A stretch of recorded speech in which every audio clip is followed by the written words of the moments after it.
Dahil may bisita tayo bukas, gagawa tayo ng roasted leg of lamb. So, meron tayong leg of lamb dito, ang laki. So, first time kong magluto nito, so hindi ako sure. Ayan, alisin na natin yung mga fats, extra fats, yung bilbil. Ayan. Tapos, pagkatapos niyan is, hihiwain natin or gagawa tayo ng slits para yung marinade na i-apply natin mamaya is mag-absorb talaga siya.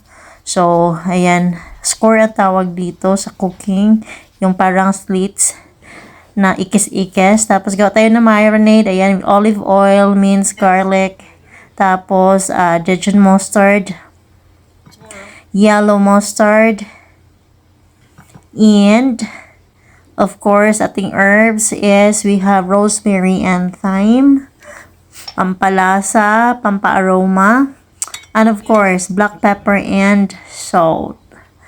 Ayan, generous amount of salt para mag-ano talaga, mag-umalat siya ba? I mean, mag-flavor talaga ba? Kasi malaki yung ano natin. Tapos, i-rub lang natin yan. Ayan, i-massage natin making sure na yung slits, yes, i-ano din natin, lalagyan natin ng rubs. I-well coat natin siya. Ayan, and then of course, the other side, do the same thing. Iko-coat ng ating marinade. And then after this one is, i-leave natin siya overnight sa fridge para mag-absorb talaga yung marinade sa meat.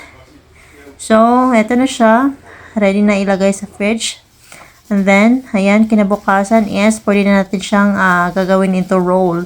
So, parang belly roll lang baga, di ba? So, gagamitan tayo ng kitchen twine or parang lambo baga. Pang pangtali sa ating meat. So, ayan, to the rescue ang aking helper. Nahirapan ako sa kalisod nitong magtali. Magawang roll. And dinalagyan ko lang siya ng extra rosemary na herb sa loob.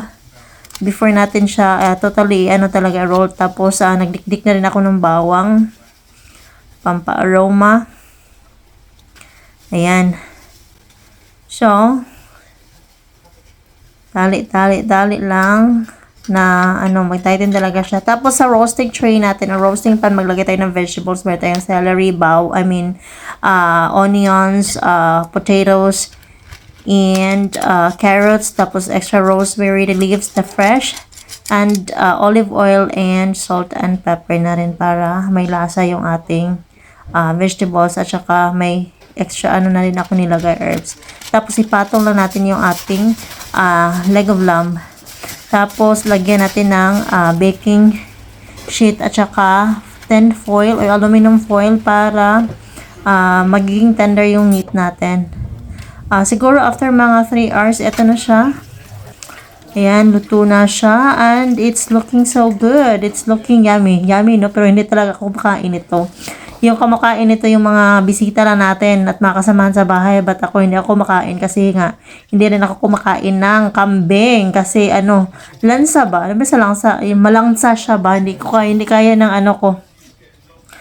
Kaloob-looban ko. Charing. Ayan, tinawag ko lang yung kaibigan namin. Ayan, siya na yung pinag-slice ko. Sabi ko sa kanya, parang overcook ata. Kasi 'di ba yung iba kasi, mas prefer nila yung meat na medyo red-red pa ba? Yung medyo bloody pa, medyo rare, ganon.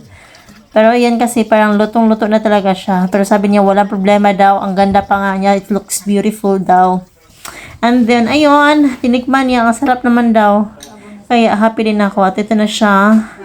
Ayan, ready to be served. Ayan, dami na pagkain namin. Marami kasi kaming bisita. Ayan, at successful yung ating